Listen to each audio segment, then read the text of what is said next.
किसी को मारकर किसी की जान लेकर कोई कभी खुश नहीं रह सकता।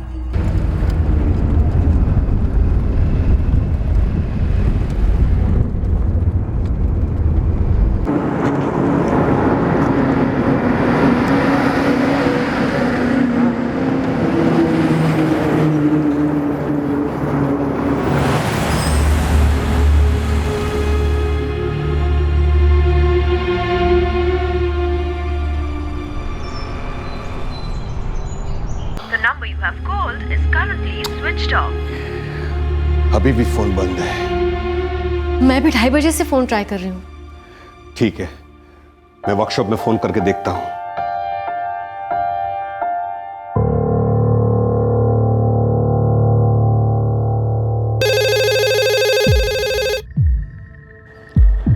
Hello, Dhamija spare parts. Pankaj ji बोल रहा हूँ। मैं अशोक। नमस्ते अशोक जी।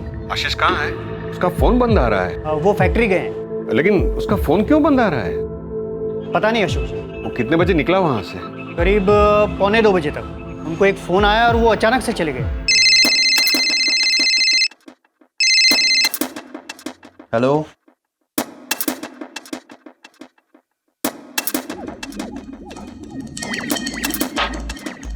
पंकज, मैं फैक्ट्री के लिए निकल रहा हूँ। Okay sir.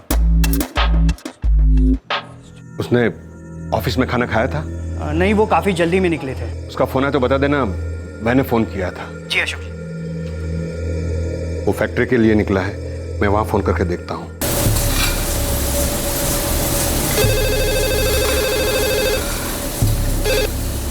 हेलो दीपक। हाँ हाँ अशोक जी। आशीष है वहाँ? नहीं, वो दोपहर में फैक्ट्री आने वाला था ना? मुझे तो ऐसा कुछ बताया नहीं। अगर उसने बाद में कुछ तय किया हो तो मुझे पता नहीं है। ठीक है, वो आए तो उसे बता देना घर पे फोन करने के लिए। ठीक है, जरूर। वो अभी फैक्ट्री नहीं पहुंचा है। भैया, मेरा दिल बहुत घबरा रहा है। दोपहर से बहुत बेचैनी सी लग रही है मुझे। क्या हुआ है? जी कुछ नहीं, आप टेंशन मत लीजिए। किस बात की टेंशन? कुछ नहीं, आप आराम कीजिए। आशीष जब घर आया था तो उसने तुमसे क्या कहा? उन्होंने ऐसा कुछ नहीं कहा था कि उन्हें कहीं जाना है, और वो काफी जल्दी में थे। लेकिन तुम दोनों को तो आज हिरल के एडमिशन के लिए स्कूल जाना था ना? हाँ, पर वो अचानक ही कहीं चले गए।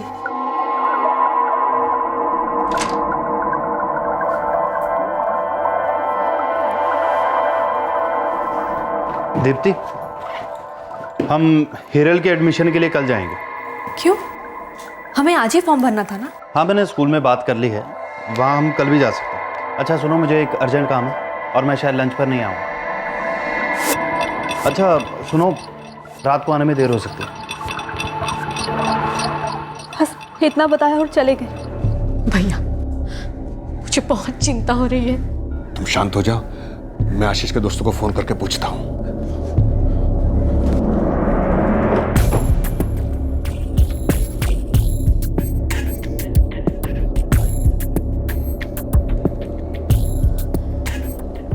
इकतीस साल के आशीष धमीजा का परिवार बेहद चिंतित था।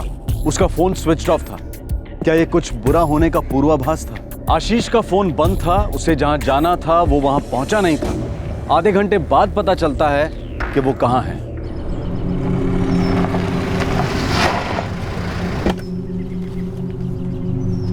यही है वो जगह। वो एक्चुअली क्या है ना सर, फंड्स खत्म हो गए थे, इसलिए इसके आगे का काम रोकना पड़ा था।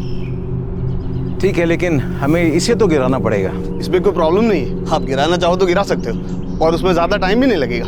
और इसके पीछे भी काफी जगह है। आइए देखिए ना सर, आइए। ये देखिए सर, ये जगह और ये जगह, ये सारी जगह हमारी है। होटल के लिए काफी अच्छी लोकेशन है। और ये जो रोड देख रहे हो ना, ये आगे जाकर बाईपास से मिल जाएगी। देखते हैं। सर इतने सस्ते दाम में इतनी अच्छी जगह नहीं मिल सकती। किलिंग डील है सर।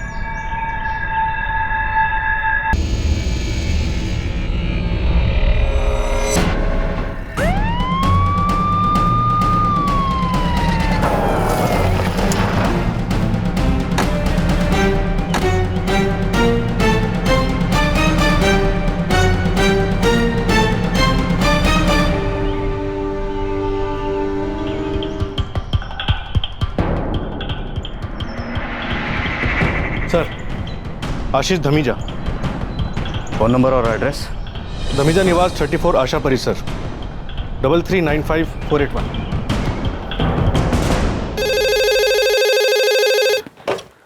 हेलो। ये आशीष धमीजा के घर का नंबर है। हाँ, आशीष कहाँ है और आप कौन है? आप कौन? मैं अशोक तलरेजा, आशीष का मामा। मैं पीएसआई जगत बोल रहा हूँ। देखिए, मैं गांधी रोड के बाईपास के पास एक अंडर कंस्ट्रक्शन साइट पर आशीष धमीजा की लाश मिली। क्या हुआ भैया? किसका फोन था? आशीष कहाँ है? मामा जी बताइए, आशीष कहाँ है? भैया बोलिए ना, किसका फोन था? आशीष कहाँ है? बताइए ना भैया, आशीष कहाँ है? किसका फोन था? चेन, पर्स, घड़ी, अंगूठी सब कुछ मौजूद है। हो सकता है कोई बड़ी रकम लूट कर हमें गुमराह करने के लिए ये सब छोटी मोटी चीज़ें छोड़ दी गई हैं ताकि ये लूटपाट का मामला ना लगे, या फिर ये कोई प्लान मर्डर है। लेकिन उसका मोबाइल फ़ोन नहीं मिला है सर। उसके घर वालों का कहना है कि काफ़ी देर से वो उसका फ़ोन ट्राई कर रहे हैं, लेकिन उसका फ़ोन स्विच ऑफ जा रहा है। आशीष की स्पेयर पार्ट्स की वर्कशॉप नेहरू नगर में है और उसकी फैक्ट्री जगजीवन इंडस्ट्रियल एस्टेट में है। नेहरू नगर से करीब 15 किलोमीटर दूर। जी। 2:45 बजे के करीब आशीष अपनी वर्कशॉप से निकल के 2:30 बजे फैक्ट्री पहुंचने वाला था। जब आपने उसे फैक्ट्री में फ़ोन किया तब वो वहाँ नहीं पहुंचा था? जी नहीं। मैं तो ये सोचकर परेशान हो रही थी कि वो आज खाने पे घर क्यों नहीं आया। रोज आता है खाने पे घर। वर्कशॉप बस 15 मिनट की दूरी पर है। लेकिन आप इतनी परेशान क्यों थी? वो तो अपनी बीवी को बता के गया था कि वो आज घर पर खाना खाने नहीं आएगा। मैं मोबाइल रिचार्ज करवाने गई थी, माँ जी को बताना भूल के। हमें अभी तक आशीष का मोबाइल नहीं मिला है जिससे हमें ये पता चल सके कि वो आखिरी कॉल किसका था, जिसे सुनकर आशीष अचानक वहां से चला गया।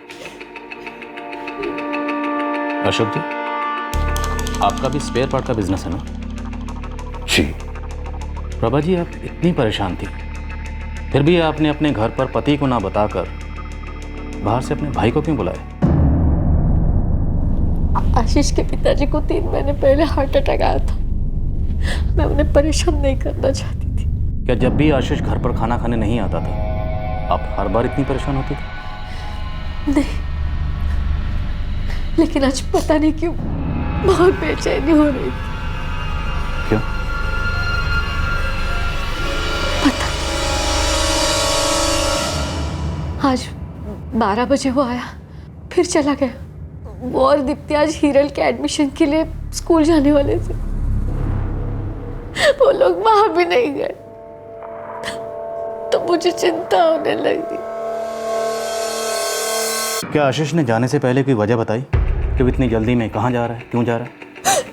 नहीं, मैंने माँ को बताया तो था कि उन्होंने मुझसे कुछ नहीं कहा, पर मैं ये बताना भूल गई कि वो आज खाने पर नहीं आएंगे। अशोक जी, आपके पास 8mm की पिस्टल है? क्या? 8mm की पिस्टल? नहीं। क्या आशीष के पास 8mm की पिस्टल थी? नहीं। नहीं सर, फोन पे क्या बात हुई वो मुझे नहीं पता, लेकिन हाँ मुझे लगा कि वो गुस्से में है। बिजनेस को लेकर कोई टेंशन थी? हाल ही में कोई ऐसी बात हुई है? नहीं सर, अगर ऐसी कोई बात हुई होती तो मुझे ज़रूर पता होता। क्या उनकी परेशानी की कोई और वजह थी? मतलब कोई पर्सनल बात? नहीं सर, मुझे नहीं पता। ओके सर, कल शाम तक आशीष के फ़ोन रिकॉर्ड्स मिल जाएंगे। जगत, एक मिस्टीरियस कॉल जिसे सुनकर आशीष हड़बड़ी में कहीं चला जाता है। एक ऐसा दिन जिस दिन आशीष लंच करने अपने घर नहीं जाता और उसके घर वालों की उससे फ़ोन पे बात नहीं हो पाती, जिसकी वजह से पूरा परिवार परेशान हो जाता। उसी दिन उसका खून हो जाता है। क्या इन सब बातों का ताल्लुक उसके घर की किसी बात से तो नहीं है? प्रभा, क्या बात है? ऐसी चुप क्यों हो? मुझे बताओ कि क्या हुआ है? आशीष कहाँ है? देखो, मैं सच बर्दाश्त कर लूंगा, मुझसे कुछ मत छुपाओ। मैं समझ नहीं पा रही हूँ आप मुझसे क्या जानना चाहते हैं। देखिए, अभी तक हमें उस कॉल के बारे में पता नहीं चला जो आपके पति आशीष को 1:45 बजे के करीब आई थी, जिसे सुनकर वो हड़बड़ी में कहीं चले गए थे। जब वो 12 बजे घर से निकले थे तब भी जल्दी में निकले थे। क्या उस वक्त उन्हें कोई कॉल आई थी? मैं नहीं जानती। उस वक्त मैं हिरल के स्कूल जाने के लिए तैयार हो रही थी। क्या आशीष बिजनेस को लेकर परेशान थे? मुझे नहीं पता। वो बिजनेस की बातें मुझसे शेयर नहीं किया करते थे। क्या कोई पर्सनल बात थी? क्या घर की किसी बात से परेशान थे? देखिए, हमारे पास पक्के सबूत नहीं है, लेकिन हमें लगता है कि वो कॉल किसी पर्सनल बात से जुड़ी हुई थी, ना कि बिजनेस से। क्या आपको ऐसी किसी बात के बारे में पता है? नहीं, मैं किसी कॉल के बारे में नहीं जानती। मिसेस दीप्ति धमीजा, क्या आपके पति का कोई अफेयर था? क्या वो कॉल किसी औरत का था? क्या आपके आपसी रिश्ते में कोई प्रॉब्लम थी? मुझे समझ नहीं आ रहा, आप मुझसे ऐसे सवाल क्यों कर रहे हैं? I'm sorry। मैं सिर्फ इसलिए पूछ रहा हूं ताकि हम जल्द से जल्द आपके पति के कातिल को ढूंढ सकें।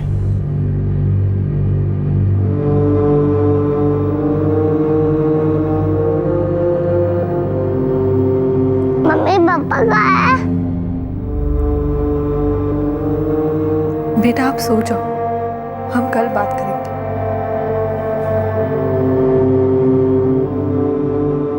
इस केस का सबसे अहम सुराग था वो फोन कॉल जिसके आते ही आशीष धमीजा तुरंत वर्कशॉप से निकल गया था। पर उस सुराग तक पहुंचने से पहले ही पुलिस को आशीष की कार मिल गई, वही कार जिससे वो वर्कशॉप से निकला था। लेकिन जहां लाश मिली थी उस जगह से काफी दूर। सर, वो कार आशीष की है। कार के पेपर्स डैशबोर्ड में मिले।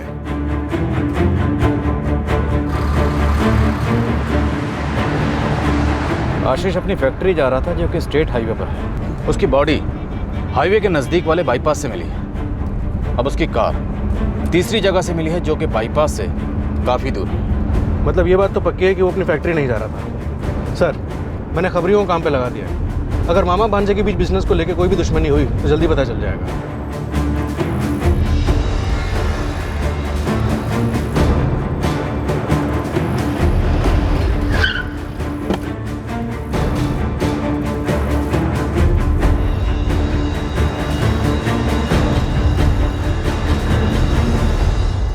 सर, गाड़ी में जो पेपर्स मिले हैं वो आशीष धमीजा के नाम पर हैं। बाकी और कुछ नहीं मिला गाड़ी में सर। मैंने फॉरेंसिक टीम को कॉल कर दिया सर।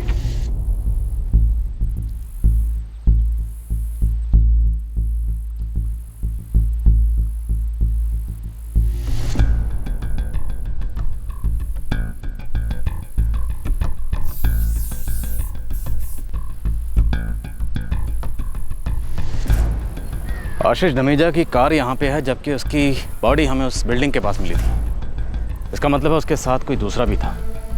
हो सकता है उसने रास्ते में से किसी को पिक किया होगा। मुझे लगता है आशीष धमीजा का मर्डर करने के बाद पहले उसकी लाश को ठिकाने लगाया गया और बाद में इस कार को यहाँ लाकर छोड़ा गया। लेकिन सर, कार में तो इतने सारे खून के धब्बे हैं, वो लोग कार यहाँ तक कैसे लाए होंगे? इसलिए तो कार को यहाँ लाकर छोड़ा गया है ताकि इस पर आने जाने वालों की नज़र ना पड़े। आई एम श्योर इस मर्डर की वजह कोई पर्सनल रीज़न है।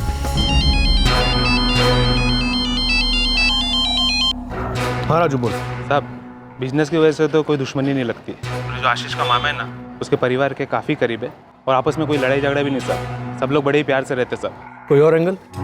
लूट का मामला हो सकता है क्या? नहीं साहब, पर आप नेहरू नगर पुलिस स्टेशन जाकर चेक करो। 1.5 महीना पहले आशीष धमीजा ने उधर एक कंप्लेंट दर्ज कराई थी साहब। सर, 1.5 महीने पहले आशीष धमीजा ने नेहरू नगर पुलिस स्टेशन में एक मिसिंग कंप्लेंट लिखवाई थी। इसके लिए? उसकी पत्नी दीप्ति धमीजा के लिए।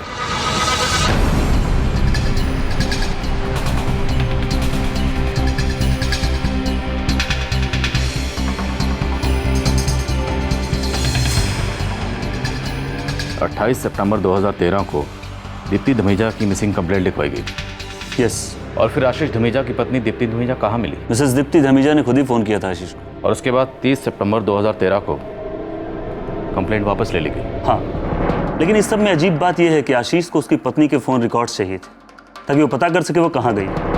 इसके लिए वो फ़ोन कंपनी में भी गया था। I am sorry mister Dhamija, हम लोकेशन ट्रैकिंग के लिए किसी के भी कॉल रिकॉर्ड्स इस तरह से नहीं दे सकते। सर, मेरी पत्नी लापता है। तो आप पुलिस में जाके कंप्लेंट फाइल कीजिए और अगर वो कॉल रिकॉर्ड्स मांगते हैं तो हम दे सकते हैं। सर, हम सिर्फ कोर्ट के ऑर्डर्स पर या पुलिस इन्वेस्टिगेशन के लिए ही कॉल रिकॉर्ड्स दे सकते हैं। इसके बाद आशीष धमीजा रिपोर्ट लिखाने पुलिस स्टेशन आया था। हमने मोबाइल कंपनी में फ़ोन किया तो पता चला यहाँ आने से पहले वो वहाँ गया। लेकिन आखिर दीप्ति धमीजा गई कहाँ थी? वो अपनी माँ से मिलने ग्वालियर गई थी। तो जाने से पहले उसने अपने पति या अपने ससुराल वालों को इस बारे में कुछ नहीं बताया? उनके लौट आने पर आशीष ने अपनी कंप्लेंट वापस ले ली थी। हमने सोचा उनका डोमेस्टिक मैटर है, इसलिए केस क्लोज कर दिया। Domestic matter?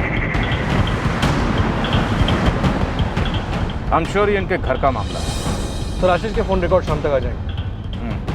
मुझे लगता है हमें मिसेस दीप्ति धमीजा से एक बार और मिलना चाहिए। कहीं ऐसा तो नहीं इन दोनों के बीच में कोई दूसरी औरत आ गई थी?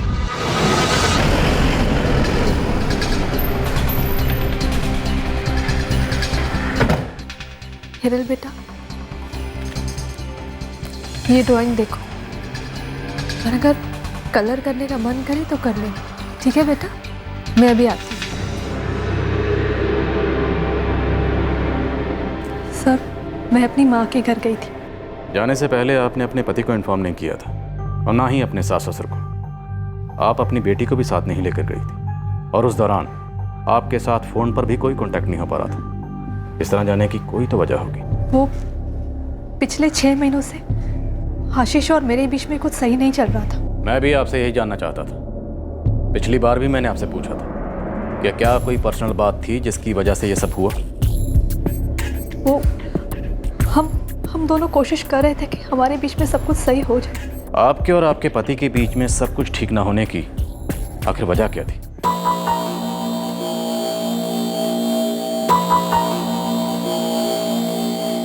दीप्ति, तुम मुझे साफ साफ बताओगी आखिर बात क्या है? मैं तुमसे कुछ पूछ रहा हूं। सब कह रहे हैं कि तुम किसी बात को लेकर अपसेट हो। सबका यही मानना है कि हम दोनों के बीच कुछ ठीक नहीं चल रहा। मैं तुमसे बात कर रहा हूं दीप्ति। आप पूछ रहे हो जब सबने आपसे कहा कि हमारे बीच में कोई प्रॉब्लम है? क्या तुम मुझे सीधे सीधे बताओगी आखिर प्रॉब्लम है क्या? कब बताऊं?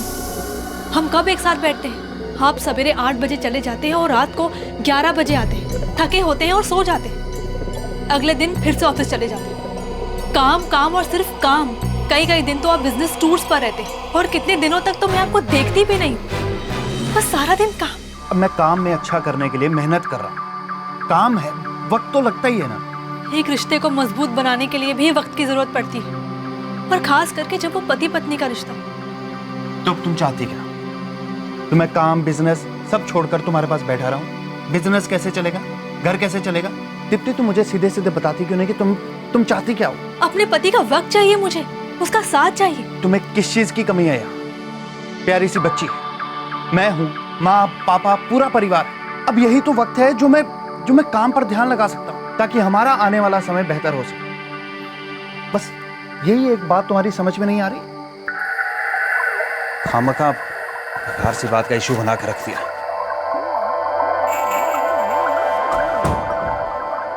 वो समझ ही नहीं रहे थे कि हम एक दूसरे से दूर हो रहे थे। हमारे बीच बस एक खालीपन रह गया था। क्या वो हमेशा काम पे रहते थे? मुझे तो यही बताया था। आपको किसी पर शक था? मेरा मतलब है, क्या आपको लगता है काम के बहाने वो किसी से मिलने जाते थे? I mean, किसी औरत से? नहीं, मुझे उन पर शक नहीं था। मुझे तो हमारे बीच की बढ़ रही दूरियों की फिक्र थी।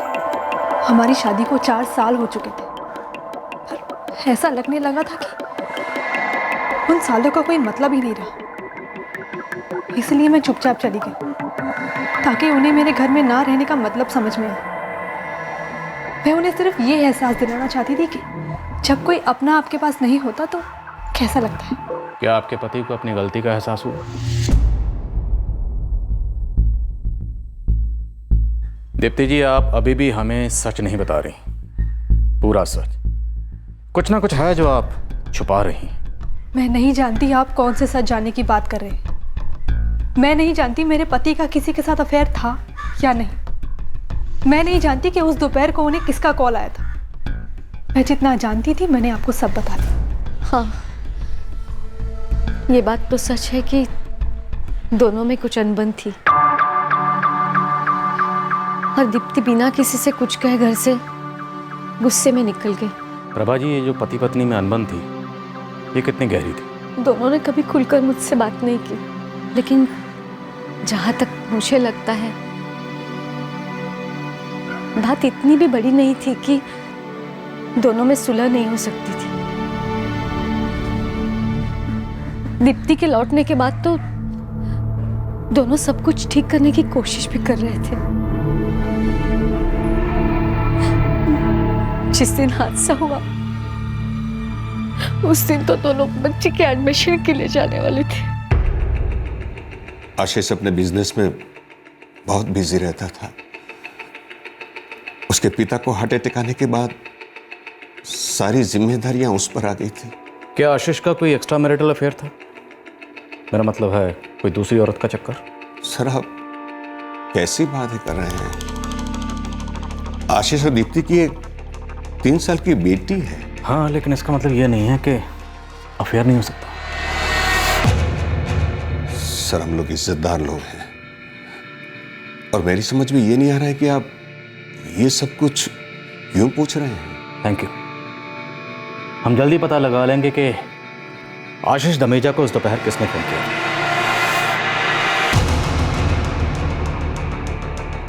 वो फोन कॉल किसका था ये रहस्य तब खुला जब शाम को पुलिस के हाथ आशीष के फोन रिकॉर्ड्स आए। उस नंबर का पता चल गया जिससे वो कॉल आया था। पर क्या उस नंबर से पुलिस कातिल और कत्ल के मकसद के बारे में जान पाएगी? क्या हत्यारा कोई ऐसा ही था जिस पर पुलिस को शक था?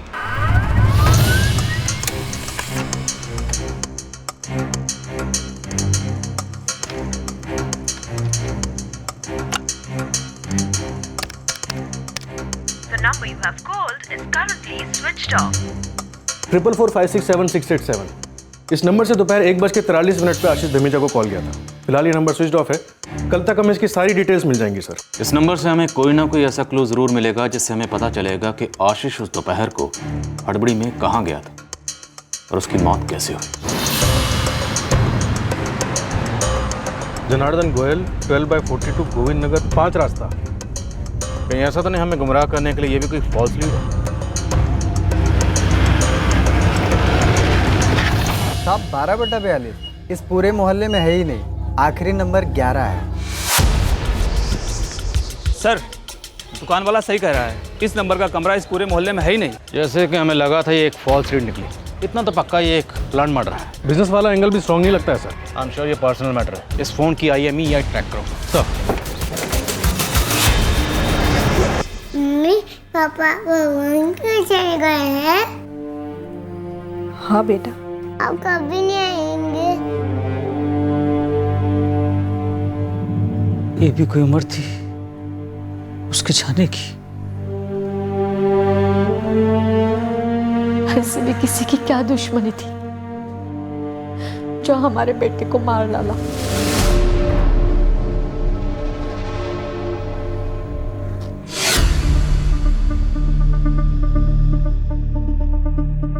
कार से 3 लोगों के फिंगरप्रिंट्स मिले हैं, जिसमें से एक आशीष धमीजा का है। स्टीयरिंग व्हील पर 2 लोगों के फिंगरप्रिंट्स थे और कार के दरवाजे और सीट्स पर तीसरे के। इसका मतलब है कत्ल करने में, लाश को ठिकाने लगाने में और कार को छुपाने में 2 लोग शामिल थे। एरिया का हिस्ट्री ज्योग्राफी छान लिया है साहब, कोई सुपारी नहीं दी गई थी। कोई बाहर का तो नहीं था? नहीं साहब, अगर बाहर का कोई आता भी है तो एंट्री एग्जिट होता है, पता चलता है साहब। ठीक है, इंक्वायरी जारी रखो। सर IMEI ट्रैकिंग काम कर गई। जिस फोन से आशीष को आखिरी कॉल किया गया था उसका नंबर था 444567687, जो सिर्फ उसी दिन यूज हुआ जिस दिन उसका मर्डर हुआ, यानी 19 नवंबर को। उससे पहले इस फोन का नंबर था 444898799। किसका नंबर है ये? सुनील सिंह, इंदौर का रहने वाला है। सुनील सिंह।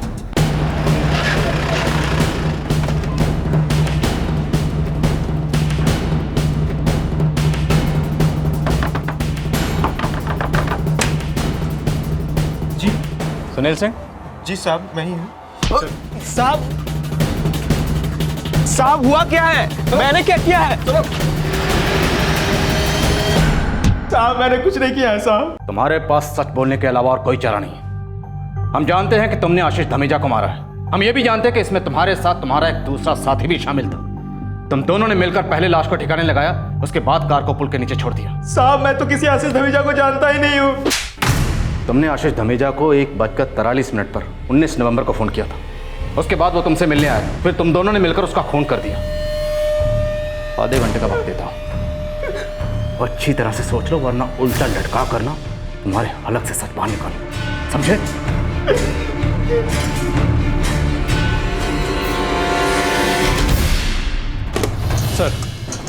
कि Sunil Singh garment export company में काम करता है। इस कंपनी का मालिक है नवीन खत्री। यस, सुनील सिंह, हाँ यही काम करता है सर। क्या हुआ सर? गारमेंट एक्सपोर्ट मतलब बिजनेस वाला एंगल तो नहीं था। लगता है सुनील को आशीष से कोई पर्सनल इशू था। हो सकता है सर। सुनील और आशीष के पीछे एक कड़ी है। गारमेंट एक्सपोर्ट कंपनी का मालिक नवीन खत्री, वो आशीष का अच्छा दोस्त था। इस आशीष और नवीन सर, सुनील आपसे कुछ बात करना चाहता है। साहब सच्ची बोल रहा हूँ, मैं किसी आशीष धमीजा को नहीं जानता। क्या मैं डंडा लाजर? साहब नहीं साहब, सच्ची बोल रहा हूँ साहब। लेकिन आप जो बोल रहे हो ना कि मेरे फ़ोन से किसी ने फ़ोन किया था, तो साहब उस दिन मेरा फ़ोन मेरे पास था ही नहीं। हमारे मालिक है ना नवीन साहब, उन्होंने मेरा फ़ोन लिया था 2 दिन के लिए। कसम से साहब, सच्ची बोल रहा हूँ। नवीन साहब के पास मेरा फ़ोन था 2 दिन, उन्होंने मांगा था साहब। सुनील, तेरे पास फ़ोन कौन सा है? ये है साहब। 2 दिन के लिए फ़ोन मुझे देगा क्या? गरीब का फ़ोन आप क्या करोगे साहब? छोटा सा काम है, देगा क्या? अरे साहब ले लो ना। थैंक्स। मालिक है साहब, कैसे मना करता। लेकिन 2 दिनों के बाद उन्होंने मेरा फ़ोन वापस कर दिया था 20 नवंबर को। तब तक मैंने दूसरा फ़ोन ले लिया था और उस फ़ोन को ऑन ही नहीं किया। क्या बकवास है ये? कोई कुछ भी कहेगा तो क्या वो सच हो जाएगा? लेकिन वो झूठ क्यों बोलेगा? मुझे क्या पता, 2 डंडे मारिए सब सच बोल देगा। हम ये कैसे मान लें कि आप जो कह रहे हैं सच कह रहे हैं? आशीष मेरा बहुत अच्छा दोस्त था, मैं उसके साथ ऐसा क्यों करूंगा? और उसकी मौत से मुझे क्या फायदा होगा? सर, मुझे तो लगता है कि सुनील को किसी ने पैसे दिए हैं और अब वो सारा इल्जाम मुझ पर डालना चाहता है। अब केस में एक नया मोड़ आ गया था। पुलिस को वो फोन मिला, वो नंबर भी जिससे आशीष को कॉल किया गया था। लेकिन फोन के मालिक सुनील सिंह का कहना था कि उसके बॉस नवीन खत्री ने 2 दिन के लिए वो फोन इस्तेमाल किया था, जबकि नवीन खत्री का यह कहना था कि सुनील झूठ बोल रहा था। आखिर सच क्या था? किसने आशीष धमीजा को मार दिया था और क्यों? कोई एक तो है जो झूठ बोल रहा है। ये जरूर कोई पर्सनल बात ही है। दूसरी औरत का चक्कर तो नहीं लगता, पर दूसरा आदमी भी तो हो सकता है।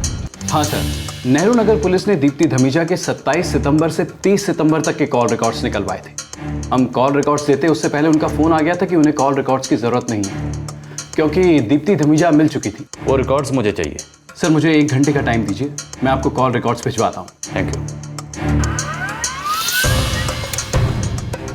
27 सितंबर को दीप्ति धमीजा अपने घर से अपने मायके ग्वालियर जाने के लिए निकली थी, पर ग्वालियर वो 30 सितंबर को पहुंची थी। इसका मतलब यह है कि वो 28 और 29 सितंबर को यहीं इंदौर में थी। पर वो अपने ससुराल में नहीं थी। तो वो थी कहाँ? एक काम करो, इंदौर के होटल चेक करो। पैसे वाली औरत है, किसी अच्छे होटल में रुकी होगी।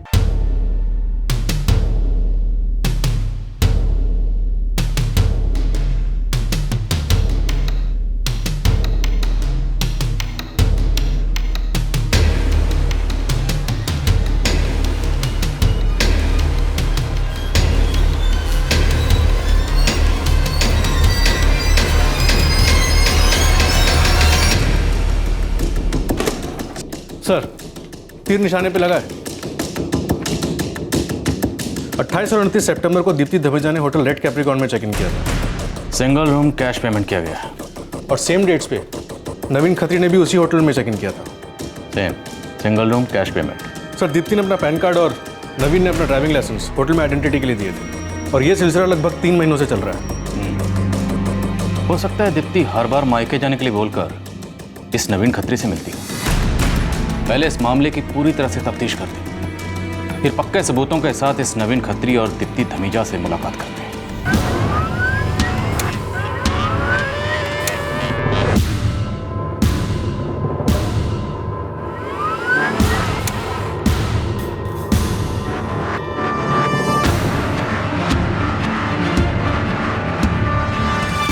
सर, नवीन और दीप्ति लगभग 1 साल से रेगुलर टच में थे। Phone calls, messages. सर, ये एक नंबर है 4445678990। इस नंबर से नवीन लगभग 8 महीने से टच में था। और इत्तेफाक ये है कि ये नंबर और वो नंबर जिससे आशीष को लास्ट कॉल किया गया था 19 नवंबर को, जिस दिन उसकी हत्या हुई, दोनों की लोकेशन एक बता रहा है, गांधी रोड के पास, जहाँ से आशीष की लाश मिली थी। ये नंबर किसका है? पुनीत सरिया। सर, पुनीत 26 साल का है, नवीन के साथ कॉलेज में पढ़ता था। वो भी एक नंबर से रेगुलर टच में है, 4445678998। इसका नंबर है साहब 4445678898 ये अंजुम का नंबर है। हिस्ट्री शीटर है और गैर कानूनी तरीके से गन बेचने का धंधा करता है साहब। इस अंजुम का पता ठिकाना मालूम करो। ठीक है सर। सर 15 नवंबर को गन्स बेचने वाले अंजुम से नवीन खत्री ने बात की थी। उस दिन अंजुम, नवीन और पुनीत तीनों का सेल लोकेशन एक ही था, गुरुद्वारा रोड। अब ये सारी कड़ियाँ आपस में जुड़ती हुई नजर आ रही हैं।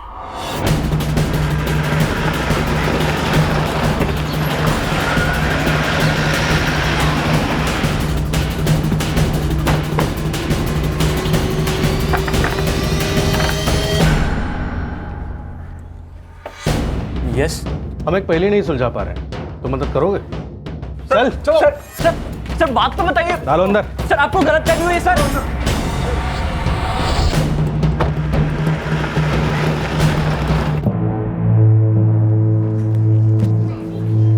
माँ जी, मैं जाकर आती हूँ। पर तुम्हें वहां क्यों बुलाया है? उन्हें पता चल गया आशीष को किसने मारा? पता नहीं माँ जी, पर उन्होंने कहा कि उन्हें कुछ बातें क्लियर करनी है। मैं आती हूँ।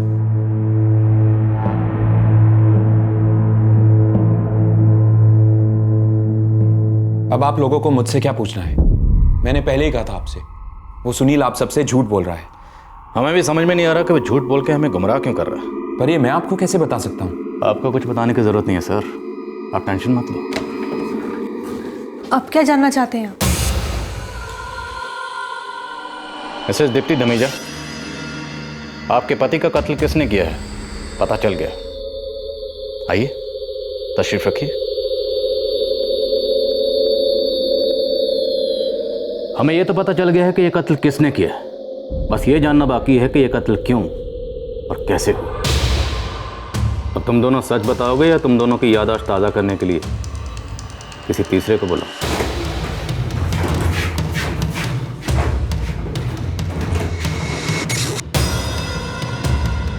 मिस्टर नवीन खत्री, इनसे मिलिए।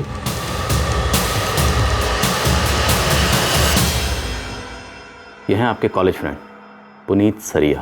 अब तुम तीनों ये पूरी कहानी सच सच मुझे बता दो, क्योंकि तुम तीनों के फ़ोन रिकॉर्ड्स हमारे पास हैं और तुम दोनों के एक साथ होटल में रुकने के सबूत भी हमारे पास हैं। एक बार नहीं, कई बार। Single room, paid in cash. जिस पिस्टल से आशीष धमीजा का कत्ल हुआ वो पिस्टल आपने खरीदी थी नवीन खत्री, और जिससे खरीदी थी उसे भी हम जल्दी ही पकड़ लेंगे। और इसमें आपने पुनीत सरिया की मदद की। सर मैं ऐसा कुछ नहीं करना चाहता था सर, मुझे मजबूर किया गया था सर। कोई एक तो बोला, किसने मजबूर किया था?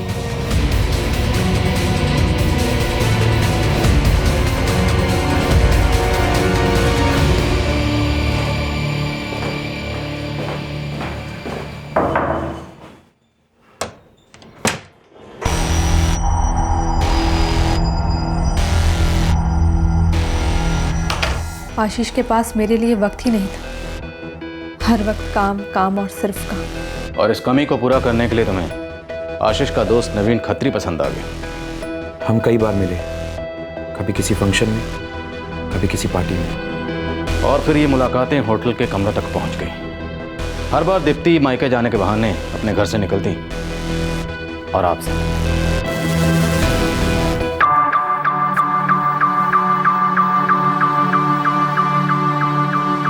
फिर से? क्यों? क्या हुआ? दीप्ति, हर दूसरे हफ्ते तुम मायके जाती हो। आपके पास मेरे लिए वक्त ही कहाँ है? आप तो सारा दिन बिजनेस में बिजी रहते हो। अब मैं बिजी हूँ तो क्या हुआ? यहाँ पर पूरी फैमिली तो है।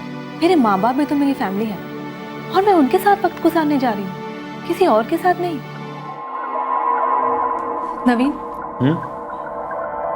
मुझे लगता है आशीष को मुझ पर शक हो गया। हो सकता है उसे शक हुआ हो तुम किसी से मिलने जाती हो, पर मुझ पर शक नहीं होगा। तुम समझ नहीं रहे। अब आशीष ने मोबाइल कंपनी में कांटेक्ट किया था मेरे कॉल रिकॉर्ड्स मांगने के लिए, और मुझे कंपनी वालों का फोन आया ये पूछने के लिए कि मैंने उसे परमिशन दी है या नहीं। छोड़ दो उसे। क्या? छोड़ दो उसे, हम शादी कर लेते हैं। पागल हो गया क्या? अगर मैंने उसे छोड़कर तुमसे शादी कर ली तो ना ही मुझे हिरल की कस्टडी मिलेगी और ना ही उसकी जायदाद में से कोई हिस्सा। कोई नहीं, मैं बस इतना चाहता हूं कि तुम इस शादी से बाहर। ओके?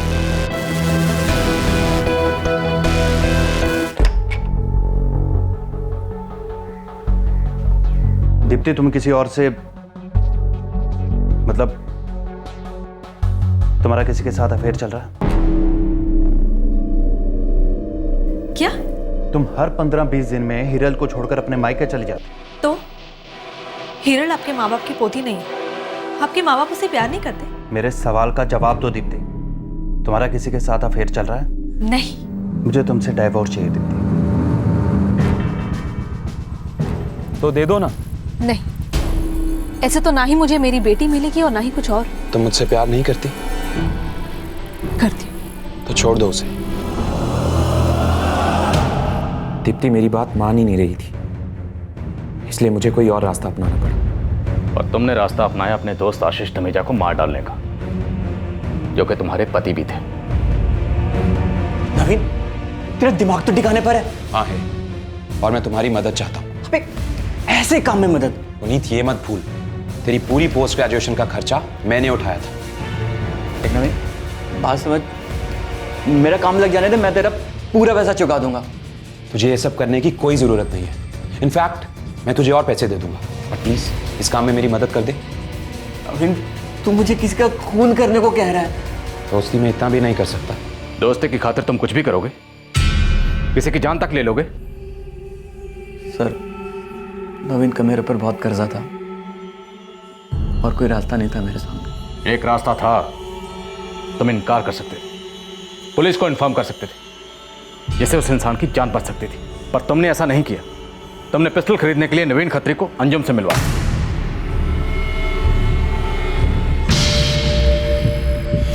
ये वाली 1 लाख।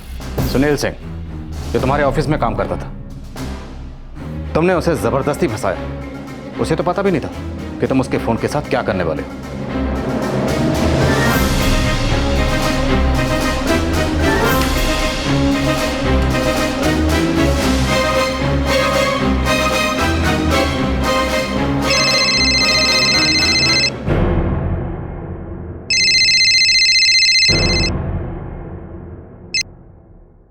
हाँ नवीन, बोलो। कहाँ हो तुम? घर पे। मैं आज आशीष से मिलने की सोच रहा हूँ। पर हम दोनों तो आज हिरल के स्कूल जा रहे हैं उसके एडमिशन के लिए। जाना कैंसिल कर दो। तुम क्या करने वाले हो? जो हम दोनों के लिए सही है। प्लीज नवीन, ऐसा कुछ भी मत करना जिससे हम सबकी जिंदगी बर्बाद हो जाए। तुम बस आशीष के साथ जाना कैंसिल कर दो, मुझे उससे आज मिलना है। तुम उसे कुछ करोगे तो नहीं ना? मैं वही करूंगा जो हम दोनों के लिए सही होगा, ट्रस्ट मी। नवीन को मैंने मना किया था कि आशीष को मत मारना। तुम्हें क्या लगा था नवीन तुम्हारे पति आशीष से मिलकर तुम्हारा हाथ मांगने वाला? तुम पहले दिन से जानती थी कि नवीन ने ही आशीष को मारा, फिर भी तुमने इसका साथ दिया। हमसे, अपने परिवार से, सबसे झूठ बोला। उस दिन अपने पति के साथ अपनी बेटी की एडमिशन के लिए जाने का प्रोग्राम तुमने ही कैंसिल किया, जानबूझकर, क्योंकि तुम जानती थी कि उस दिन नवीन आशीष को फोन करके उससे मिलने वाला है। दीप्ति, तैयार हो? चलें? पता नहीं क्यों तबीयत ठीक नहीं लग रही है, कल चले? आज फॉर्म सबमिट करना है ना? आप स्कूल में बात कर लीजिए ना, उनसे कहिए हम कल आएंगे। ठीक है, मैं अभी वर्कशॉप जा रहा हूँ, खाने के टाइम पर आ जाऊँ।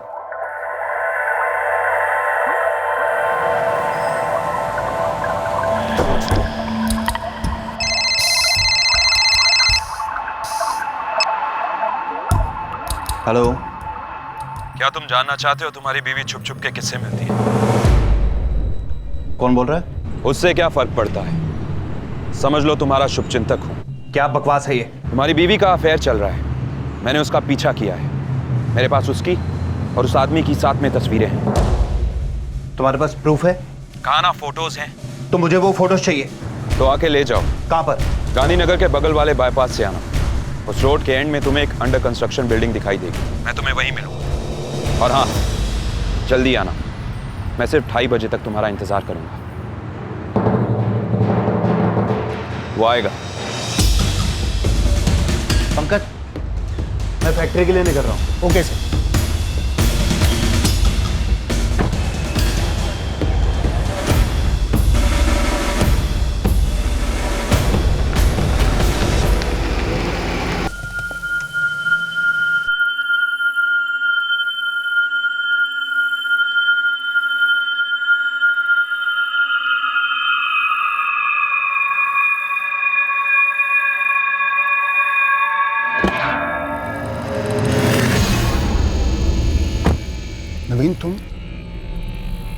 तुमने बुलाया मुझे?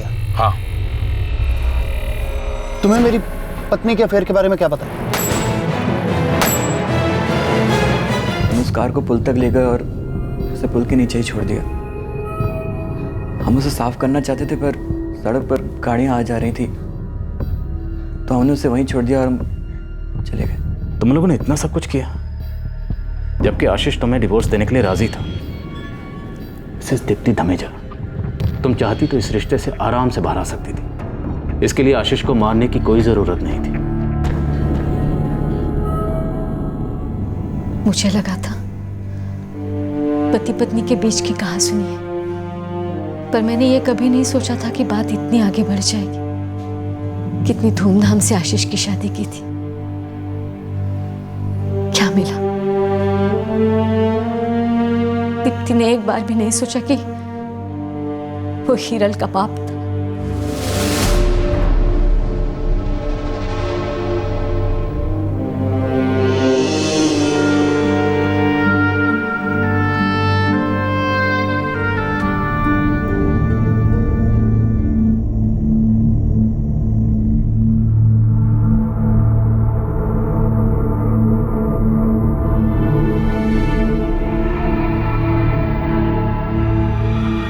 नवीन खत्री को आईपीसी की धारा 302 के तहत खून के लिए, 120 बी क्रिमिनल कॉन्स्पिरेसी के लिए और 201 के तहत सबूत मिटाने के लिए बुक किया गया है। दीप्ति और पुनीत पर आईपीसी की धारा 201 और 120 बी के तहत चार्जेस लगाए गए हैं। कार से मिले उंगलियों के निशानों की रिपोर्ट आना अभी बाकी है। आशीष के खून के लिए जो पिस्टल इस्तेमाल की गई थी वो नवीन के दफ्तर से हासिल कर ली गई है। तीनों आरोपी न्यायिक हिरासत में हैं और पुलिस चार्जशीट तैयार करने में जुटी है। अपनी शादी से नाखुश दीप्ति अगर चाहती तो उस रिश्ते से आजाद हो सकती थी। रिश्ते का वो अंत फिर भी अच्छा होता, बेटर एंड होता।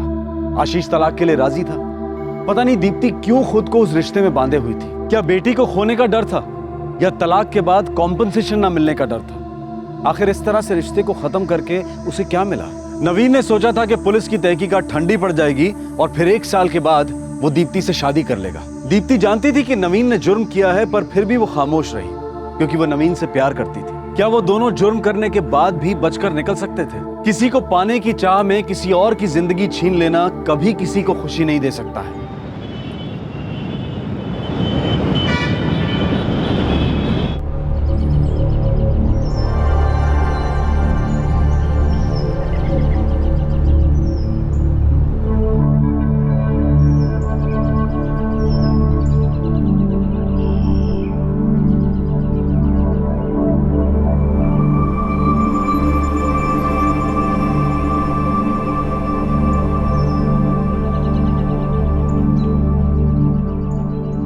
वैसे तो वो यहाँ ठीक है, लेकिन आप लोगों को अक्सर याद करती है। आखिर वो आपकी माँ है। घर में परिवार वालों के साथ रहेंगी तो ज़्यादा खुश रहेंगी। देखिए, बड़े होने के नाते मैं आपको सलाह दे रहा हूँ, आप उन्हें घर ले जाइए। वो आपकी माँ के समान है, उन्हें माँ जितना प्यार दीजिए। इससे ज़्यादा उन्हें कुछ नहीं चाहिए।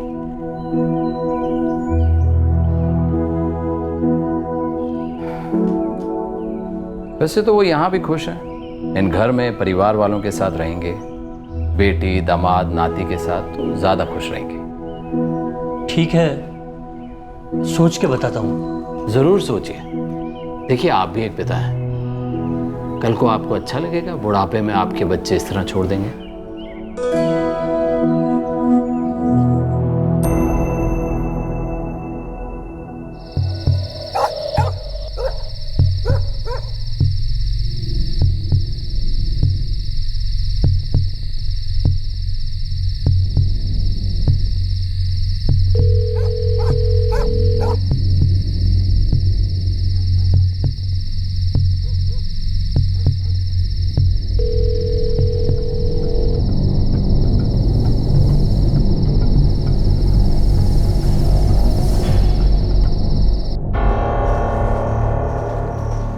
जी बोलिए।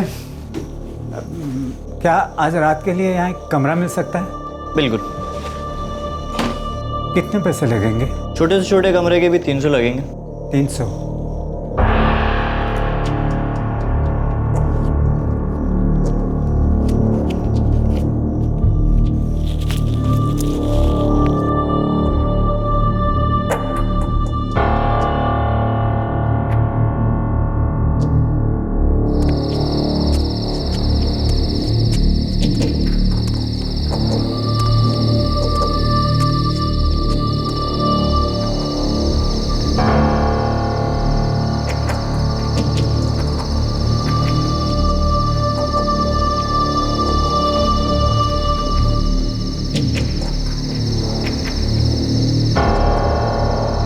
60 वर्षीय रमेश पारिक ने अपनी कई रातें बागीचे के बेंच पर सोकर गुजारी थी।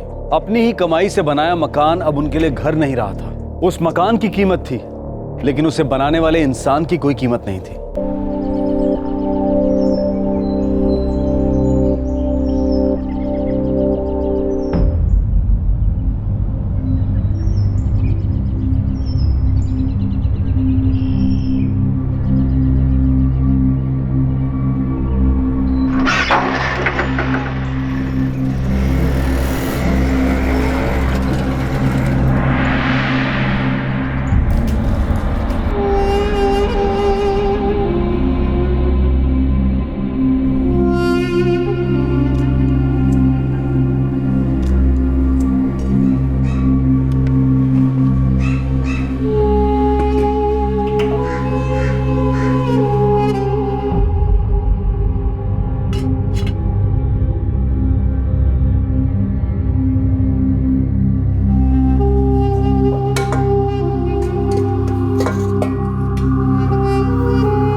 क्या ढूंढ रहे हैं आप फ्रिज में? दूध चाय बनाने के लिए। दूध न थी। हर्षों से? अमित की दोपहर की चाय के लिए। लेकिन मैंने सुबह से चाय नहीं पी है। सुबह चाय बनाई थी, आप नहीं थे, ऐसे ही बर्बाद हो गई। बार बार चाय बनाने के लिए दूध नहीं है हमारे पास। ये मेरा घर है। तो इस घर का आप करेंगे क्या? बेटे के नाम पर कर क्यों नहीं देते? इकलौता बेटा है, आपका ख्याल रखता है ना। अगर आपको सारी चीजें आपके हिसाब से चाहिए तो उसे भी वो दे दीजिए ना जो उसे चाहिए। क्या मेरे बेटे को ये पता है कि रात को मैं गार्डन के बेंच पे जाके सोता हूँ? पहले घर बेटे के नाम पर कर दीजिए, फिर शांति से यहाँ पे रहना।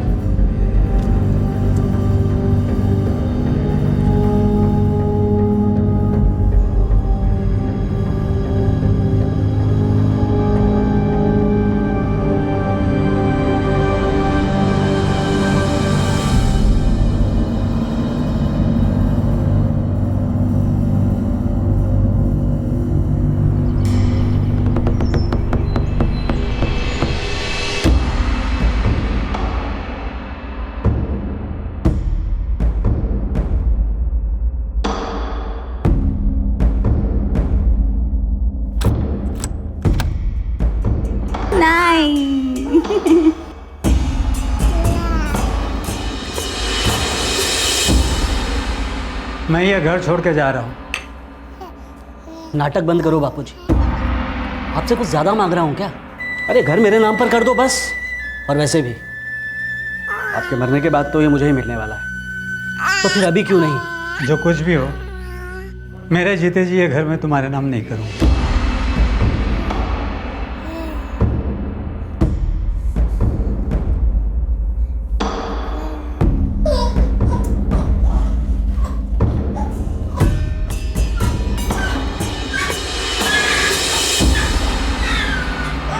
बापूजी ने कहीं आपके खिलाफ कुछ कर दिया तो आपको उन्हें रोकना चाहिए।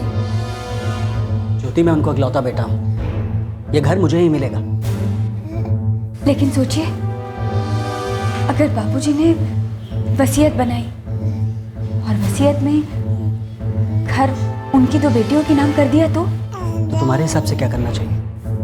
हमें कुछ ऐसा करना चाहिए जिससे बापूजी मजबूर होके ये घर हमारे नाम पर कर दे।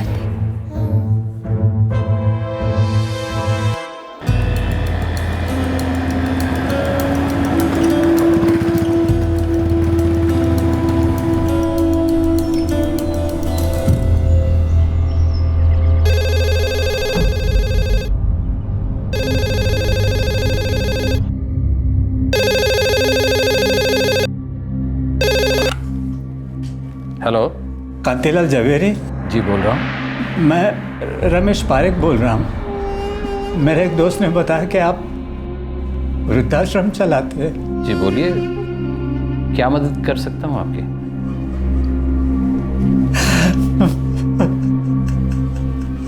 रमेश भाई, रमेश भाई, मुझे आपके वृद्धाश्रम में रहने के लिए थोड़ी जगह मिल सकती है? मैं बहुत परेशानी में हूँ। पूरी तरह से टूट चुका हूं मैं। रमेश भाई, पहले आप शांत हो जाइए। आप यहाँ जरूर रह सकते हैं, कभी भी आ सकते हैं। आपके पास यहाँ का पता है ना? तो आप यहाँ आ जाइए, बैठकर बात करते हैं।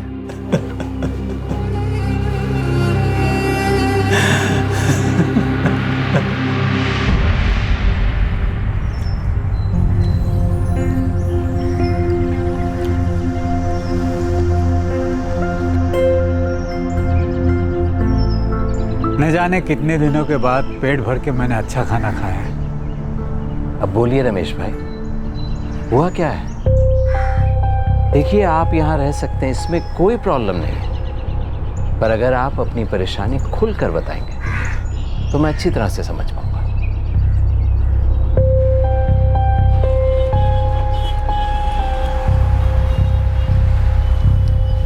हसबू भाई, आज 3 सेल हुए। अरे वाह रमेश भाई, आप तो मेरे किसी भी दूसरे सेल्समैन को मात दे सकते हो। नहीं नहीं हसमुख भाई, बेटा मैं आपका एहसानमंद हूँ। कोई बात नहीं। नहीं हाँ, क्योंकि इस उम्र में भी आपने मुझे काम के लायक समझा। कांति भाई, 2 साल पहले जब मैंने घर छोड़ा, मेरे पास बहुत कम पैसे थे, थोड़ी सी जमा पूंजी बस। एक दोस्त की मदद से एक छोटा सा कमरा मैंने भाड़े से लिया और हसमुख भाई के साथ में स्पेयर पार्ट बेचने का काम शुरू किया। तो उन 2 सालों में आपका बेटा कभी भी आपसे मिलने नहीं आया? नहीं, एक बार भी नहीं। मुझे लगता है मेरे घर छोड़ के चले जाने से वो खुश है।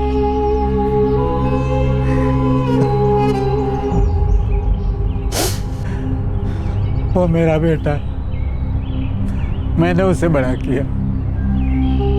मेरी 2 बेटियां भी हैं, रूपा और रचना। मेरा बेटा अमित सबसे बड़ा है, मैंने उसकी शादी करवाई। उसे 3 साल की बच्ची है, राशि। और आज अमित और उसकी पत्नी चाहते हैं कि मैं अपना घर अमित के नाम कर दूं। यही सब देख के मैंने घर छोड़ा और फिर उन दोनों ने मेरे साथ एक खेल खेला।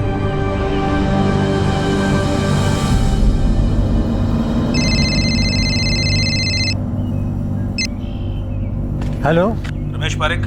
हाँ जी, बोल रहा हूँ। Senior police inspector Rajput. Police inspector, क्या हुआ सर? रमेश भाई, आपको पुलिस स्टेशन आना पड़ेगा, आपके खिलाफ वारंट निकला है।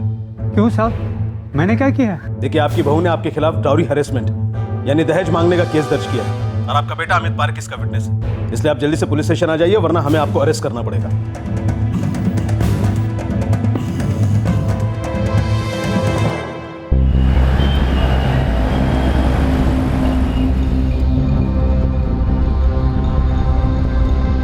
बापूजी, आप टेंशन मत लो, हम लोग पुलिस से बात करेंगे और हम अमित भाई से भी बात करेंगे। आपको वो घर छोड़ना ही नहीं चाहिए था। आपके सीधे होने का वो लोग गलत फायदा उठा रहे हैं। कैसे भी करके बस उन्हें वो घर चाहिए। हेलो रचना, रूपा बोल रही हूँ। बाबूजी के खिलाफ अमित भाई और ज्योति भाभी ने डॉरी हैरेसमेंट का केस किया है। हम पुलिस स्टेशन जा रहे हैं, तू भी आ सकती है क्या? बाबूजी, बाबूजी, दिमाग, गाड़ी रोको। बाबूजी, बाबूजी क्या हुआ आपको?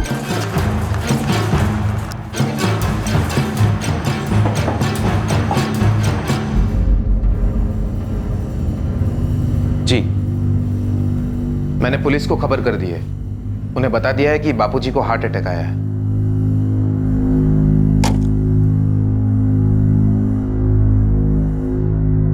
अटैक सीवियर था, पर डोंट वरी, अब वो खतरे से बाहर हैं।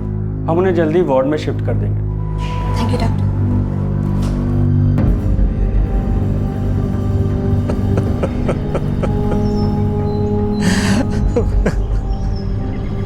आपके बेटे ने बहू के साथ मिलकर आपके खिलाफ दहेज की शिकायत दर्ज कर दी।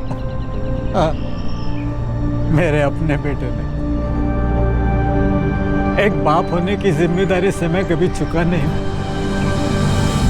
अपने बच्चों को वो सारी खुशियां दी जो मैं उन्हें दे सकता था।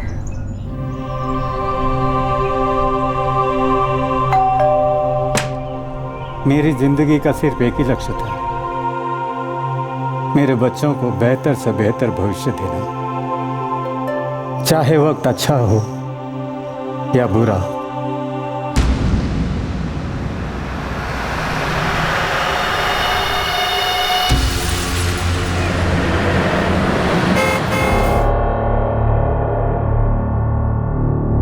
मैंने हमेशा यही सोचा कि मुझे चाहे जो भी तकलीफ सहन करनी पड़े, पर अपने बच्चों को किसी भी चीज़ की कमी नहीं पड़ने दूंगा मैं।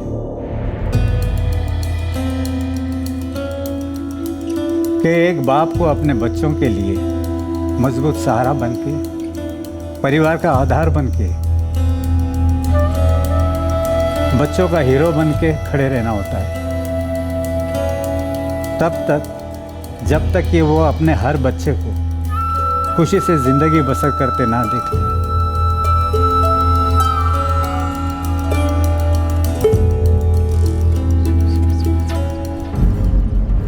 मेरा बेटा अपने लिए कोई अच्छी नौकरी ढूंढ नहीं पा रहा था, यूं ही छोटी मोटी 2-4 नौकरियां कर रहा था वो। एक बाप होने के नाते मुझे ये अच्छा नहीं लगा। मुझे लगा कि मेरे बेटे की जिंदगी अच्छी होनी चाहिए, और इसलिए मैंने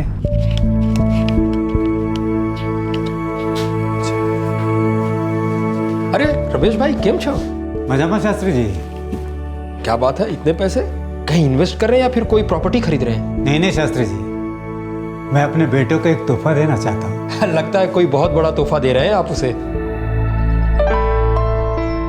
अमित बेटा, ये तेरे लिए, तू अपने पाँव पे खड़ा रह सके इसलिए, और मुझे यकीन है कि जिंदगी में तू बहुत अच्छा करेगा।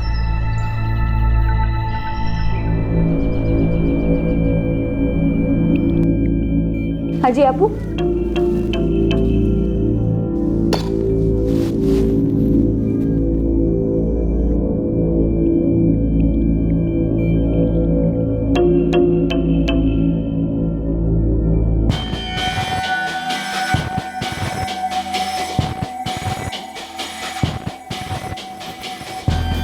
बापूजी, आप सब कुछ सस्ते में निपटाना चाहते हैं ना? आपको क्या लगा कि बस एक रिक्शा बेटे को दे देंगे तो वो घर की मांग नहीं करेगा ना? क्यों? कहीं आप ये घर किसी और को देने की तो नहीं सोच रहे हैं ना? आपको तकलीफ क्या है बाबू? क्या मैं आपको घर से निकालने वाला हूँ? आज नहीं तो कल ये घर मुझे ही मिलने वाला है, तो फिर अभी ये घर मेरे नाम पे करने से इनकार क्यों कर रहे हैं आप? क्या मेरी कोई कीमत नहीं थी? उन्हें सिर्फ घर चाहिए था। वह इंसान नहीं जिसने अपनी मेहनत से पूरे परिवार के लिए घर खड़ा किया है। अपने बनाए हुए घर में रहने का उसे कोई अधिकार नहीं। उस पर कुछ भी आरोप लगाकर उसे डराओ ताकि वो घर उनके हवाले कर दे।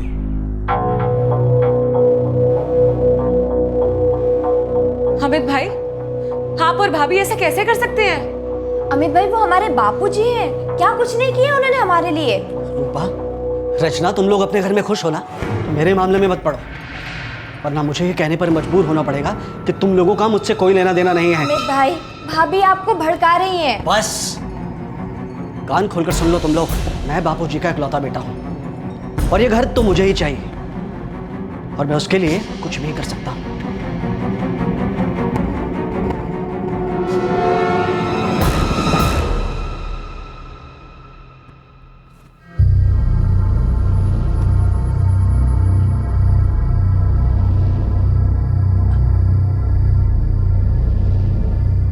कैसा है रे बेटा तू? रिक्शा से ठीक कमाई होती है ना? नहीं बेटा, मैं तुझसे नाराज नहीं हूँ। बापूजी, आप घर मेरे नाम पर करेंगे या नहीं? मेरे मरने तक का भी इंतजार नहीं कर सकता तू? फिर से वही राग शुरू मत कीजिए बापूजी। आप घर मेरे नाम पर करेंगे या नहीं? नहीं, घर मिलेगा लेकिन इस तरीके से नहीं। मैंने तुझे ये संस्कार नहीं दिए बेटा। तो भी ठीक है बापूजी, ज्योति भी तब तक अपना केस वापस नहीं लेगी जब तक ये घर मेरे नाम पर नहीं हो जाता। या तो ये घर मेरे नाम पर करिए या फिर केस लड़िए।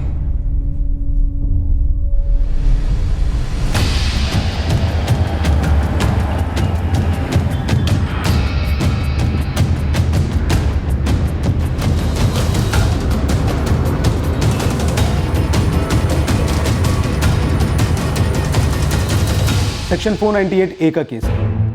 मैं तब तक वेट करूंगा जब तक आपकी बेटी रचना बेल के पेपर्स लेकर नहीं आ जाती।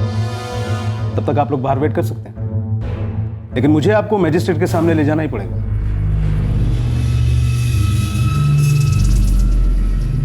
और कितना टाइम लगेगा? लॉयर तो अभी कोर्ट में ही है। उसने कहा कि बापूजी को बेल मिल जाएगी। जैसे मुझे पेपर्स मिल जाते मैं तुरंत वहां पहुंच जाऊंगी।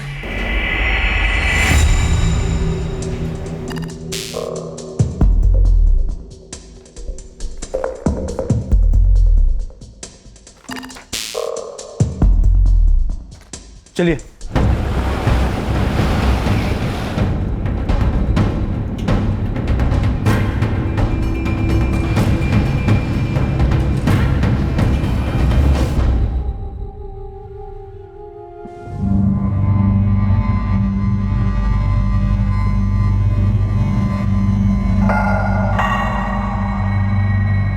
इन्हें रिहा कर दो और इस केस की इन्वेस्टिगेशन जल्द से जल्द करके चार्जशीट फाइल करो। सर।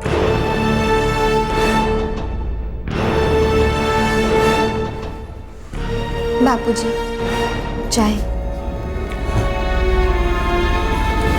बापूजी, अब आप मेरे साथ रहने आ जाइए या फिर रचना के साथ। नहीं बेटा, मैं यहीं ठीक। बापूजी, आपको हमारे साथ चलना ही होगा। मैं तुम दोनों के घर आता जाता रहूंगा। बेटी के ससुराल में कोई कैसे रह सकता है? तो ठीक है बापूजी, हम रोज आपसे मिलने आएंगे, आपके लिए खाना भी लेके आएंगे। आप खुद कुछ मत बनाना। हाँ बापूजी, हम सब कर लेंगे। मेरा बेटा और बहू केस वापस लेने के लिए तैयार नहीं। मैं कई वकीलों से मिला, पर समझ में यही आया कि केस जीतने की आशा बहुत कम है और केस लड़ने का खर्च बहुत ज़्यादा है। मैं आपका केस लड़ूंगा और आपको मेरी फीस पता है ना, वो मैं कम नहीं कर सकता। जी पुरोहित जी, ये केस जीतने के कितने चांसेस है? दरअसल हम कई वकीलों से मिले और सबने हमसे यही कहा है कि केस जीतना मुश्किल है। सच कहूँ तो आपका बेटा ही गवाह है, इसलिए बड़ा मुश्किल है। अकेली बहू ने शिकायत की होती और आपका बेटा आपके साथ होता तो हम ये केस जीत जाते, लेकिन आपका बेटा ही आपके खिलाफ है, इसलिए जीतना बहुत मुश्किल है। अच्छा यही होगा कि आप अपने बेटे को मना लें और केस रफा दफा कर दें।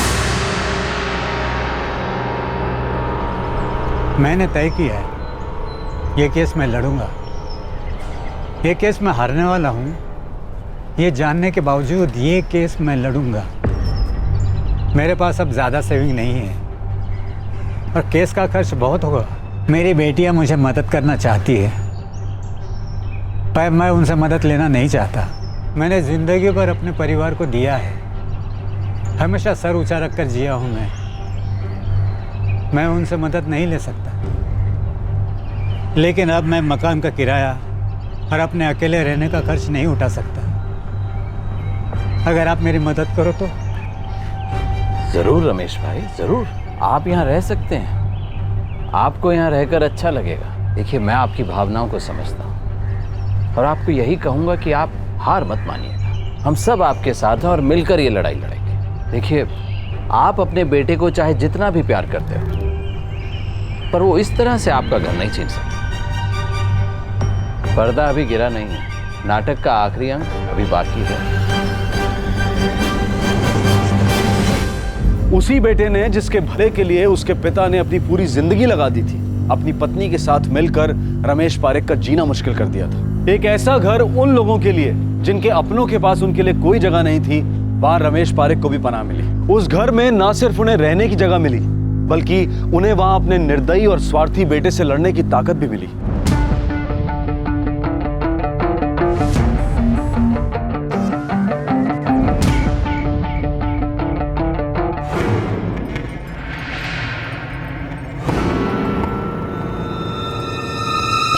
कानून की लड़ाई नहीं लड़ सकते तो ये रास्ता अपनाया बापूजी।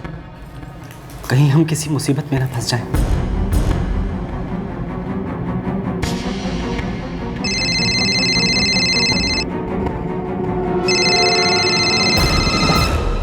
हेलो, गुड मॉर्निंग पराग जी, कांतिलाल बोल रहा हूँ। नमस्ते कांति भाई, कहिए कैसे याद किया? पराग जी, मैं एक ऐसे शख्स से मिला हूं जो बहुत ही बुरे वक्त से गुजर रहा है। उनका नाम रमेश पारिक है। हाँ, मैंने पढ़ा उनके बारे में। मैंने ही अखबार वालों को उनकी कहानी बताई थी। आपकी कुछ मदद की जरूरत थी। जरूर कांति भाई, आप उन्हें लेकर यहाँ आ जाइए, मुझे उनकी पूरी डिटेल्स दीजिए। Hello, PI Rajput, JCP Desai है। जय हिंद सर। राजपूत, तुम्हारे थाने में अमित और ज्योति पारिक ने अमित के पिता रमेश पारिक के खिलाफ एक केस दर्ज किया है। ये sir, section 498A dowry case. मुझे जानकारी मिली है कि केस झूठा है। बेटे ने अपने पिता का घर हासिल करने के लिए ये केस दर्ज किया है। ये सिर्फ अपने पिता को मजबूर करने का एक तरीका है। सर, मैं रमेश भाई से मिल चुका हूँ। राजपूत, इस केस की जल्द से जल्द इन्वेस्टिगेशन करो और पता करो कि सच क्या है। Yes sir. Thank you. JCP Desai एक बहुत ईमानदार ऑफिसर है। सीनियर सिटीजन के केस में इन्होंने हमेशा हमारी मदद की और हमारे आश्रम के बहुत से बुजुर्ग इन्हें अपने बेटे जैसा मानते हैं। नहीं रमेश जी, ऐसे हाथ जोड़ के मुझे शर्मिंदा मत कीजिए। मैं तो अपनी ड्यूटी निभा रहा हूँ। मैं आपसे वादा करता हूँ कि आपको आपका घर जरूर मिलेगा।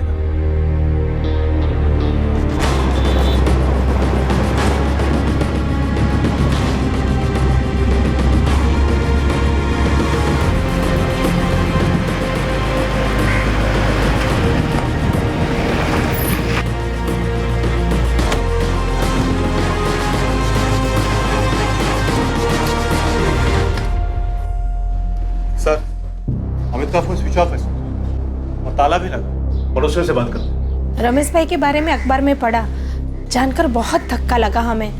हमें नहीं पता था घर में ये सब कुछ चल रहा है। अमित और उसकी पत्नी ज्योति का है। लगता है दोनों भाग गए हैं।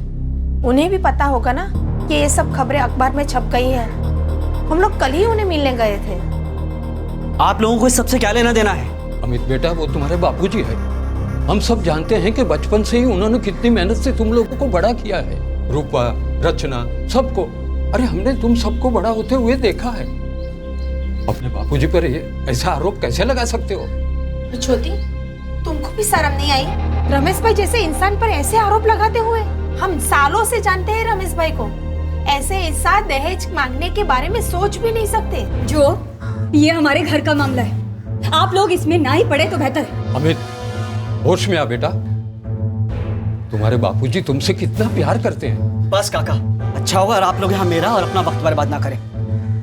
तुम चलो अंदर।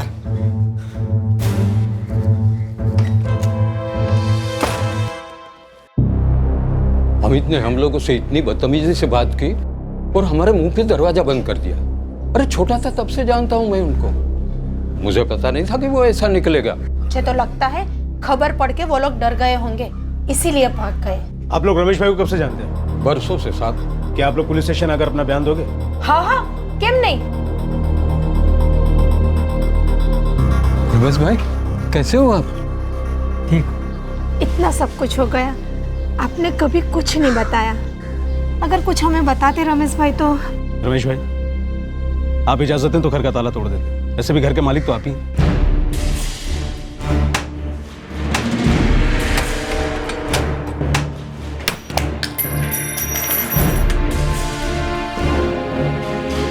रमेश भाई, नया ताला लगा दीजिए और अब अपना सामान लेकर यहाँ रहने आ जाइए।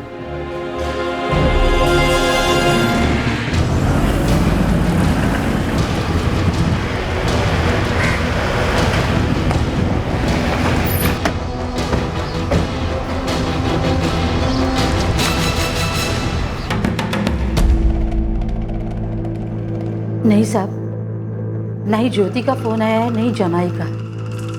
पता नहीं दोनों कहाँ हैं। हंसा बहन, आपको पता है आपकी बेटी ने अपने ससुर रमेश भाई के खिलाफ दहेज लेने की कंप्लेंट की है? मैं झूठ नहीं बोलूंगी साहब। रमेश भाई बहुत नेक इंसान है, वो ऐसा कर ही नहीं सकते। मेरी बेटी और जमाई दोनों ने झूठी शिकायत की है। वो दोनों है कहाँ? पता नहीं साहब।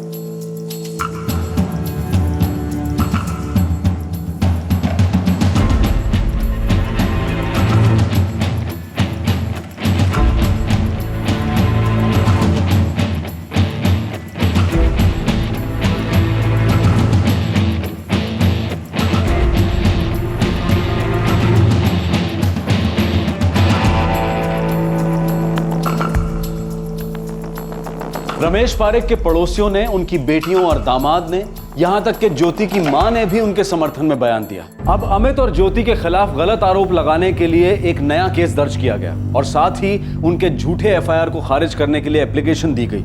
लेकिन अमित और ज्योति अब तक फरार थे।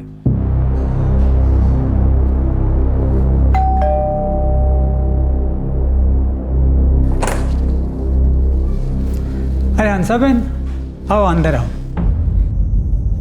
रमेश भाई, मैं मेरी बेटी की तरफ से आपसे माफ़ी मांगती हूँ। उसने आपके साथ बहुत गलत किया है, पर आप बड़े हो, बुजुर्ग हो, उन्हें माफ़ कर दीजिए। हंसा बहन, वो दोनों है कहाँ? पता नहीं रमेश भाई, पर जहाँ भी होंगे ज़रूर अपने किए पर पछता रहे होंगे।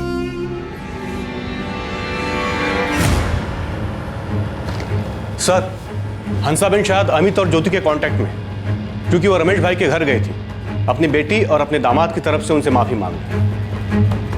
हंसाबेन को पुलिस स्टेशन ले और सब जगह ये खबर फैला दो कि उन्हें अमित और ज्योति के केस में अरेस्ट किया गया। सर।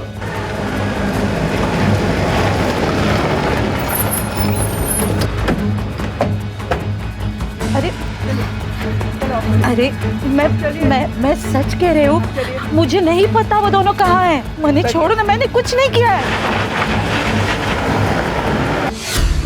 मेरा विश्वास करो, मुझे सच में पता नहीं है। मेरे पति बीमार है, उन्हें देखने वाला कोई नहीं है।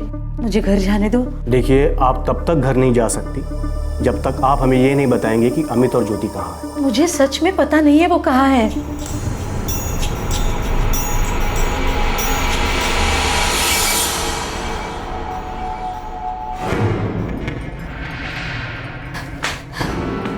मम्मी, मम्मी, तू ठीक है ना? तू ठीक तो चले? हाँ, मैं तो ठीक हूँ, पर तुम लोग कहाँ चले गए थे? और ये सब क्या है बेटा?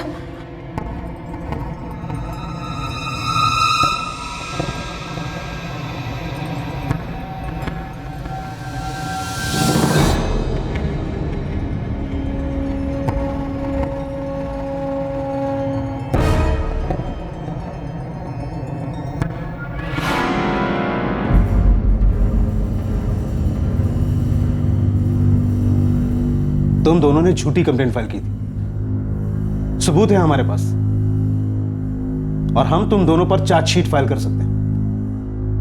रमेश भाई ने तुम्हारे खिलाफ कंप्लेंट की है कि तुम दोनों ने उनका घर हथियाने के लिए झूठा केस बनाया था।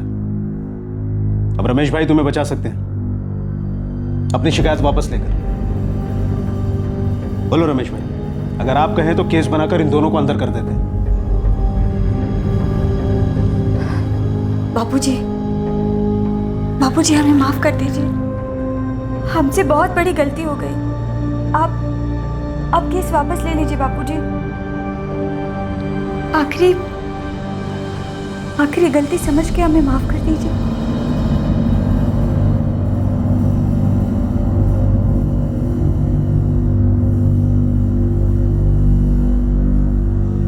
साहब, जाने दीजिए इन बच्चों को। मैं इनके खिलाफ कोई केस दर्ज करना नहीं चाहता। ठीक है, आप कंप्लेंट वापस ले सकते हैं, मगर तुम दोनों को लिख कर देना होगा कि आगे से रमेश भाई को कभी भी परेशान नहीं करोगे। और अगर तुम्हारे खिलाफ एक भी कंप्लेंट आई ना, बिना इन्वेस्टिगेशन किए तुम दोनों को अंदर कर दूंगा।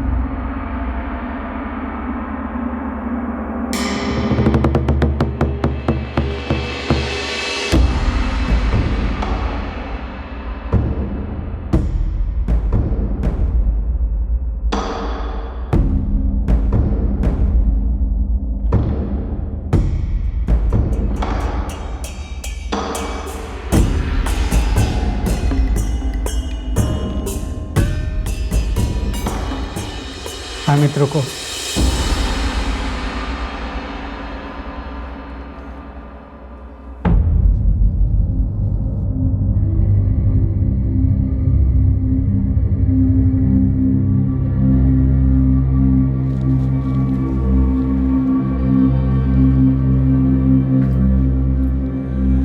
रिक्शा ले जाओ, तुम्हारे रोजी रोटी के काम आएगा। अपने पैरों पे खड़े रहोगे तो ये तुम्हारे लिए अच्छा है। एक बाप होने के नाते शायद कुछ बातें मैं तुम्हें सिखा नहीं पाया हूँ। हो सकता है जिंदगी तुम्हें सिखा देगी। बेटा होकर तुम बेटे का फर्ज भूल गए थे, लेकिन बाप होने के नाते मैं नहीं भूला हूँ। बेटा, मेरा आशीर्वाद तुम्हारे साथ में है, लेकिन जब तक मैं जिंदा हूँ मैं तुम्हें इस घर में रहने नहीं दे सकता। हो सकता है कि मेरा दुख देखकर तुम्हें तकलीफ ना हुई हो, पर मैं तुम्हें दुखी नहीं देख सकता। तुम दोनों ने जो भी कुछ किया उसके लिए मैं तुम्हें माफ करता हूँ। राशि का ख्याल रखना। जाओ और अच्छी जिंदगी बसर करना।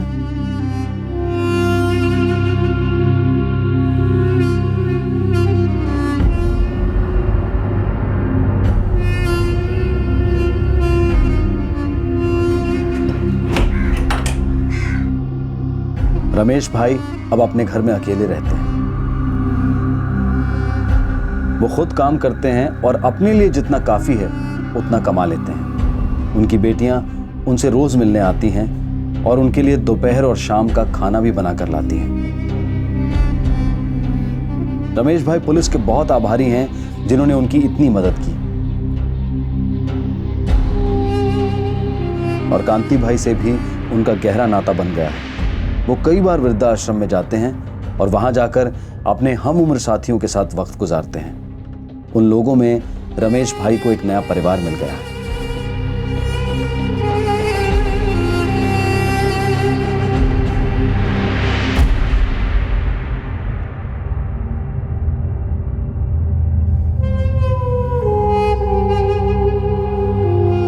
अमित और ज्योति कहीं दूर अब एक किराए के मकान में रहते हैं। जो कुछ भी उन दोनों ने रमेश पारेख के साथ किया उसे याद करके रमेश पारेख को बहुत बुरा लगता है, पर फिर भी वो अपने बेटे को मिस करते हैं। रमेश पारेख अपना मकान अपनी पोती राशि के नाम करने की सोच रहे हैं। सीनियर सिटीजन्स के वेलफेयर और पालन पोषण के लिए बेहतर इंतजाम करने के उद्देश्य से कई स्पेशल एक्ट पास किए गए हैं और संसद में भी इसके लिए एक बिल पास किया गया है। जब भी कोई माँ बाप या सीनियर सिटीजन अपनी जायदाद अपने किसी वारिस या रिश्तेदार के नाम करता है तो वो प्रशासन से दरख्वास्त कर सकता है कि उनके मेंटेनेंस के लिए, एक नॉर्मल जिंदगी के लिए उस वारिस की तरफ से उन्हें मेंटेनेंस दिया जाए। सरकारी सहायता से चलने वाले कई वृद्धा आश्रमों के निर्माण की योजनाएं बनाई गई हैं और कई जगहों पर ऐसे वृद्धा आश्रम ऑलरेडी काम कर रहे हैं। कई जगहों पर प्राइवेट और चैरिटेबल ओल्ड एज होम्स भी हैं। लेकिन हम उन बच्चों के बारे में क्या कहें जो अपने बूढ़े माता पिता का ख्याल नहीं रख सकते। एक एनजीओ द्वारा 2012 में की गई स्टडी के अनुसार 40% से भी कम भारतीय जॉइंट फैमिली में रहते हैं। कई बार अपना खुद का मकान होने के बावजूद भी बुजुर्ग माता पिता अपने बच्चों पर नैतिक और जज्बाती तौर पर निर्भर रहते हैं। एक स्टैटिस्टिक्स के अनुसार हर 3 में से 1 सीनियर सिटीजन दुर्व्यवहार का शिकार होता है। हर रोज अपमानित होना तो आम बात है और कई बार बात मारपीट तक भी पहुंच जाती है। आज युवा भारत अपनी भावनाओं को, अपनी जरूरतों को खुलकर बोलने लगा है, इसलिए उनके हर अरमान को पूरा करने के लिए मार्केट हमेशा तैयार रहता है। लेकिन वहीं ये भी जरूरी है कि हम अपने बुजुर्गों की थोड़ी परवाह करें, उन्हें थोड़ा प्यार दें, उनकी जरूरतों को समझने की कोशिश करें। आपसे फिर मुलाकात होगी क्राइम पेट्रोल दस्तक में एक और नए केस के साथ। तब तक अपना ख्याल रखें, सुरक्षित रहें और हमारे सभी युवा ये याद रखें कि जिंदगी के इस पड़ाव से उन्हें भी एक ना एक दिन गुजरना ही पड़ेगा। जय हिंद। क्राइम पेट्रोल्स के और भी दिलचस्प कहानी देखने के लिए हमारे चैनल को सब्सक्राइब करें और बेल आइकॉन दबाना न भूलें।